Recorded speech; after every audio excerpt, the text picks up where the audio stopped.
Hello, everyone, and welcome back to the Native English Podcast, brought to you by Native English Stories, your cozy little place to learn English naturally and confidently. I'm Sarah. And I'm John. If our podcast is helping you out even a little bit, please hit subscribe and support us. We're here to make English feel natural, like a real conversation, not something pulled out of a dusty old textbook. Dusty textbook. I love that. It's so true. Okay, before we jump into today's topic, John, how are you doing? How was your weekend? Oh, it was actually really good. Quiet, but in the best way possible. I just stayed home, binged a couple of shows, tidied up my room, and slept like I had absolutely zero responsibilities. It was amazing. Wow, that sounds like a dream. Quiet weekends are seriously underrated. Meanwhile, I had the complete opposite experience. Oh no, what happened? Nothing bad. My family came over, so you know exactly what that means. Lots of cooking, cleaning, talking, laughing, and chasing kids around the living room. It was fun, but exhausting. Zero rest for me. So basically, we swapped lives for 2 days. Basically, yes. And here's the funny thing, John. What's that? In that little chat we just had, we already used today's vocabulary words several times. Oh, I see what you did there. Very smooth, Sarah. Very smooth. Thank you. That's exactly why today's episode matters so much. These are words that native speakers use every single day in real life, but learners aren't always sure how to fit them in naturally. Exactly. We're talking about words like actually, basically, probably, and definitely. You hear them everywhere, at work, in movies, at coffee shops, and all over social media. And so many learners think, I know this word, I've heard it 100 times, but they still feel a bit stuck on how to use it without sounding awkward. Or they just avoid using it completely, which honestly makes sense. If you're not sure, you play it safe. Totally. No shame in that at all. But today, we want to change that. We're not here to stress anyone out with grammar rules or pressure them to be perfect. Absolutely not. We're just here to help you feel these words, understand how real people use them in real moments. Let's start with the first one, actually. John, when you hear the word actually, what's the first feeling you get? I think correction, or maybe honesty, like someone is about to tell you something true even if it's slightly different from what you expected. Exactly. Actually often shows up when we want to gently correct something, clarify a thought, or be honest in a polite way. Like earlier when you said, my weekend was actually really good. Right. That actually didn't just fill space. It added truth. It made the sentence feel more real and human. And that is the whole point of today's episode. These words don't just change meaning, they change tone. They change how warm, how confident, how natural you sound. Which is huge, because fluency isn't just about knowing big words, it's about knowing the small ones really well. Now let's look at actually in a few real situations. Imagine someone says to you, you're from London, right? And you say, actually, I'm from Bristol. That one word softens the correction. It doesn't sound rude or aggressive. It sounds natural. Here's another one. Your friend asks, did you enjoy that new show everyone's been talking about? You know, the one that went viral last month? And you pause because honestly, you didn't love it. So you say, actually, I liked the concept, but I lost interest around episode 3. That is so real. That happens all the time now with streaming shows. Everyone's hyping something up, and then 3 episodes in, you're like, is this actually good, or am I just bored?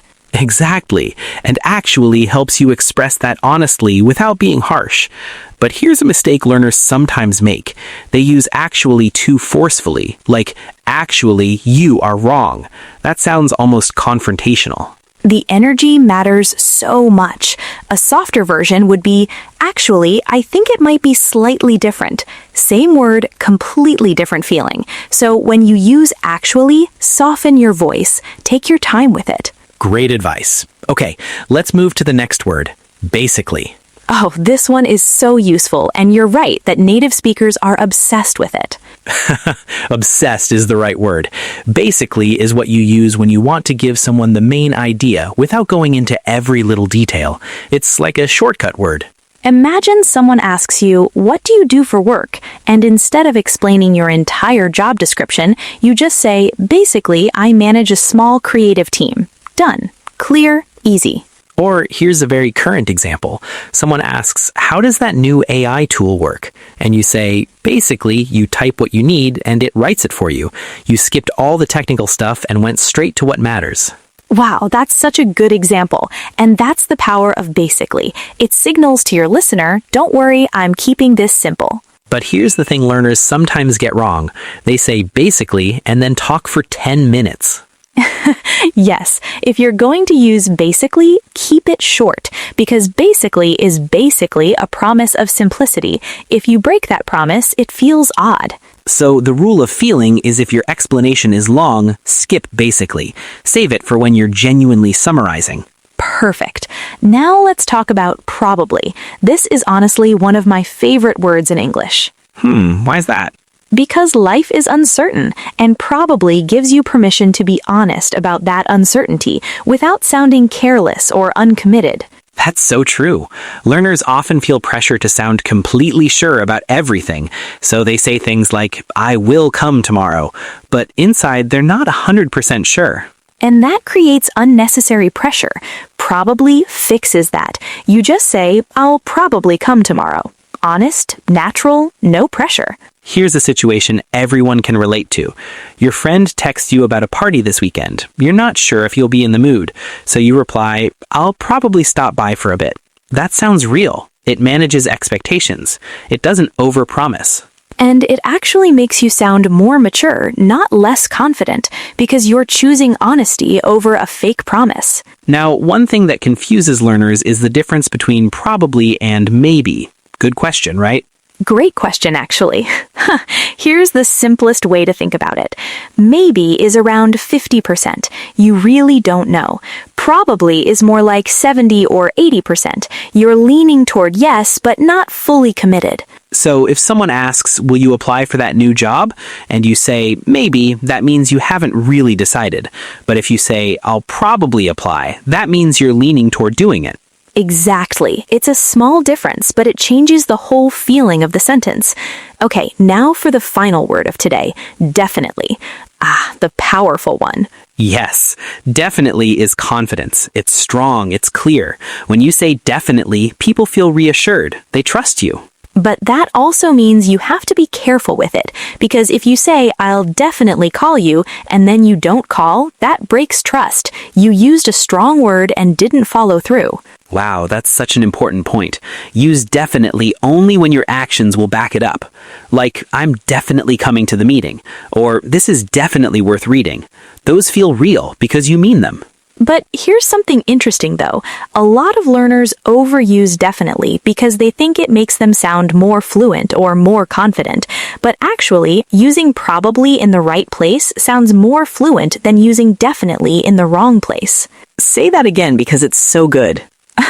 Okay, fluency is not about strong words. It's about accurate words. If you're not completely sure, probably sounds more fluent than definitely because it matches reality. Perfectly said.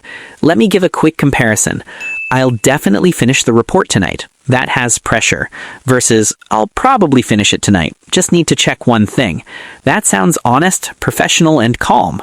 Any manager would prefer the second version. Actually, any reasonable person would. Right.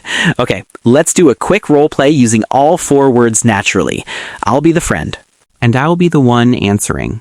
Are you coming to the event this weekend? That new outdoor market everyone's been hosting about? Actually, I wasn't planning to, but it does look nice from the photos. Come on, it'll be fun. Basically, it's just food, live music, and good vibes. Haha, okay, I'll probably come on Saturday afternoon then. Amazing. And bring water because it's going to be warm. I'll definitely bring water, and maybe sunscreen too. See? All 4 words. Completely natural. No grammar explanation needed, just feeling and context. That's the beauty of it. Now let's quickly talk about where these words go in a sentence, because placement matters. Yes, most of the time they sit before the main verb. I actually enjoy cooking. She probably knows already. He definitely understood. Basically, we all agree. But actually and basically often show up at the very beginning of a sentence too. Actually, I was thinking the same thing. Basically, it's not a big deal. Don't stress about memorizing rules for this. The better approach is to listen more. Watch videos, listen to podcasts, notice where native speakers place these words. Your brain will start to copy naturally. Just like how children learn language, through exposure, not rules. Exactly. Now let's talk about real-life situations where these words really shine, starting with work life, because that's where learners feel the most pressure. Oh, absolutely. Meetings, emails, quick chats with colleagues, these moments can feel intense, especially if English isn't your first language. Imagine your manager asks, "Can we wrap this up by Thursday?" And you're not 100% sure. Instead of saying, "Yes, we will finish," which feels risky, you say, "We'll probably finish by Thursday, but we might need one extra day just to be safe." That sounds so much more professional. You're being honest, managing expectations, and staying calm. That's exactly how confident speakers survive in work environments. And for emails, basically works so well. Instead of writing a long, formal introduction, you write, "Basically, I just wanted to check in on the project status." Friendly, light, not demanding. Now let's think about daily life situations, cafes, shops, catching up with friends. You're at a coffee shop. The barista asks, "Milk or sugar?" You smile and say, "Actually, just black, please. Natural, clear, no fuss." Or your friend asks, "Did you see that video that went viral this week? The one with the dog doing parkour?" "Oh, I saw that. That was incredible." Right? So you say, "Actually, I watched it like 5 times." That actually adds warmth and honesty to your reaction. Now, imagine a friend says, "This is the best pizza place in town," and you've been somewhere better. You don't want to debate, so you gently say, "Actually, there's a place near the old library that I think might be even better." Conversation continues. No tension. That's exactly what actually does. It lets you disagree without creating conflict. Actually is like the most polite word for disagreement. I love that. Now let's talk about something really important, confidence. So many learners feel shy about using these words because they're worried they'll say it wrong. Yes, I hear this a lot. People understand the word perfectly, but they freeze when it's time to actually use it. And the truth is, native speakers make mistakes with these words too. Language is messy. What matters most is that people understand you and that you sound warm and human. Words like probably don't make you sound weak. They make you sound honest, and definitely should be saved for your real strong moments, your genuine promises and decisions. Now, here's a simple practice idea for everyone listening. Pick one word each day. Just one. Monday is actually day. Tuesday is basically day. Wednesday, probably. Thursday, definitely. And use it out loud 3 times, even if you're alone, even if you're just talking to your coffee cup in the morning. Your coffee cup is a great listener, honestly. No judgment from the coffee cup. The key is repetition without pressure. That's how language becomes natural, not through studying, through using. And just a heads up, try not to overdo it with these words. If every single sentence starts with actually, people definitely start to notice, and the word loses its impact. Balance is everything. Use them when they feel right. And honestly, sometimes a little silence, a pause, or a quick breath, that's all part of sounding fluent too. Wow, that's such a great reminder. Silence isn't a weakness, it's just thinking. And thinking is smart. Okay, before we wrap up today, let's put all 4 words into one final real-life scenario. Imagine you're telling a friend about a new fitness routine you started. It's super relevant right now with everyone entering their health era. Haha, yes. Suddenly everyone is running marathons and living on green smoothies. Exactly. So your friend asks, "Are you still doing that new workout thing?" And you say, "Actually, yes, I started last week."